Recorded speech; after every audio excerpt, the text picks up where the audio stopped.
Comms and nav set previously identified flight plans up on the number 1. GPS number 2 is initialized.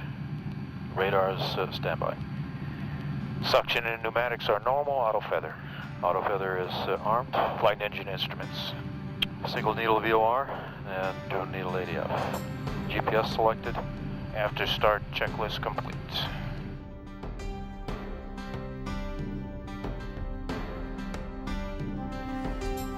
MAF really is the world's largest organization of bush pilots. Okay, MAF is a technical mission that works with the church around the world to support the church by transportation and communication. We are a mission organization that serves about 300 different humanitarian and evangelical mission groups around the world. We're the behind-the-scenes guys. We're a service mission, and people that work for MAF have technical backgrounds and a heart to serve. MAF has served now for almost 60 years in the most remote places in the world, providing transportation and communication solutions in the access-challenged places of the world. If we weren't there, most of these organizations would tell you that if MAF pulls out, we're going to pull out too. MAF is really our lifeline out here. A lot of the things that we need here are carried by MAF. There's just no way we could really function without that kind of support here. And as soon as we heard they were coming, we started making plans to come back as well, because that was our sign that we could get back in here. We knew that we would have a service that would allow us to function out here. We were able to fly over, drop the IV cannulas out, and they fell to the ground, and within 10 minutes they had an IV line up on those patients, so they were able to save their lives. So that was an example of the sort of very quick care that we were able to give with MAF's help. And to think about not having MAF at all, that's almost my worst nightmare. I can't imagine how we would conduct business the way we do right now and the way we minister.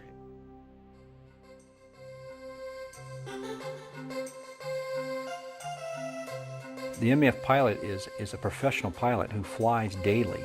Many people, when they hear of a bush pilot, they think of someone who flies by the seat of their pants, close to the terrain and in rugged and in dangerous situations.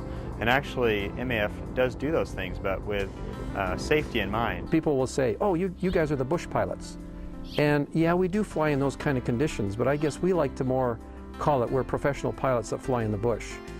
With the special stuff like short takeoffs and landings, maximum takeoffs and landings, extra performance. The majority of our airstrips are dirt, grass, some have hills, some have bends, landing on rivers. Flying into mountainous terrain and learning how to maneuver in the valleys and keeping yourself always open and having an out. It's a challenging environment to work in. Most of our programs are located on the equator, and consequently weather patterns are very unpredictable, not like they would be on a large landmass area like the United States.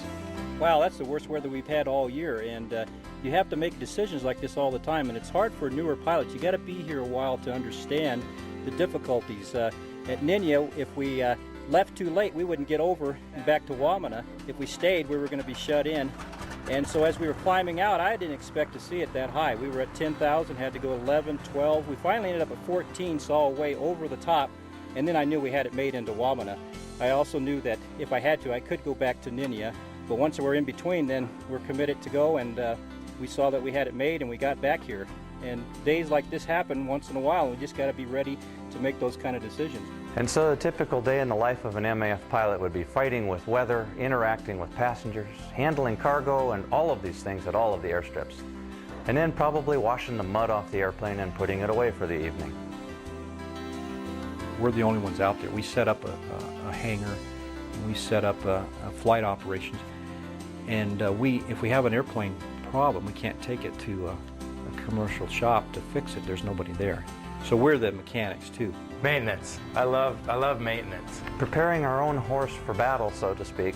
We groom the horse, we shoe the horse, we make sure that it's well fed, we monitor its health. And in so doing, we keep in tune with the tool that we're using day by day by day in these difficult airstrips and difficult environments. Our pilots don't necessarily do all of the work on the airplanes. We have some full-time mechanics as well.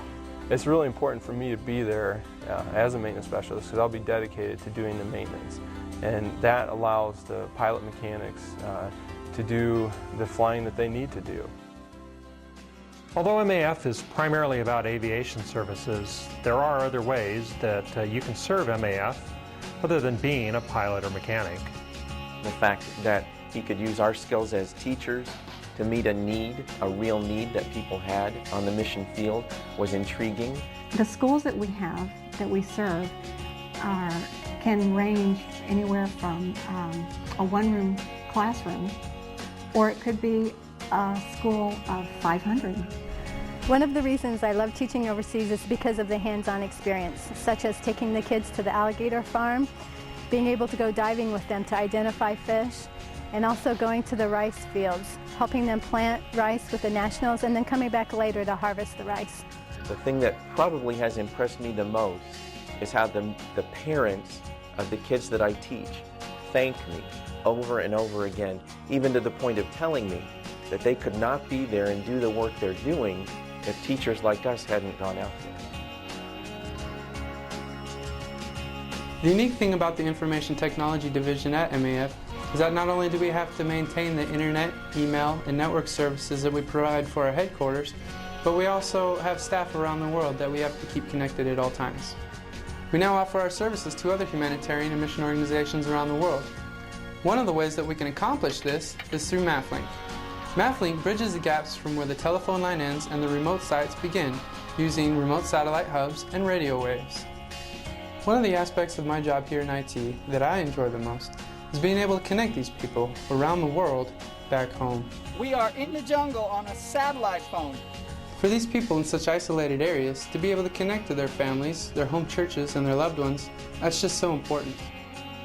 Not only does MAF need pilots and mechanics and teachers and IT professionals, but we also need people in finance, administration, and all those things needed to keep MAF operating effectively.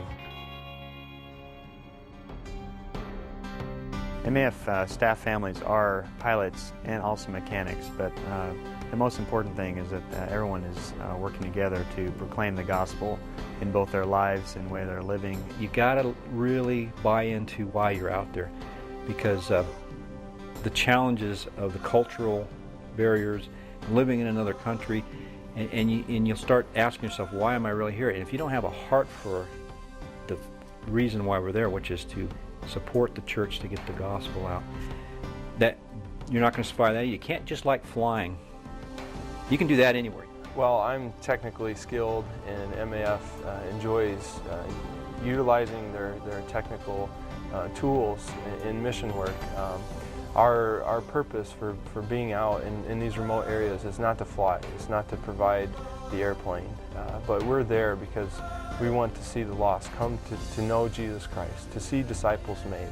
And we do that sort of indirectly as we offer these technical skills to mission organizations and the local national church, but we also do it individually as we minister among the people and build relationships.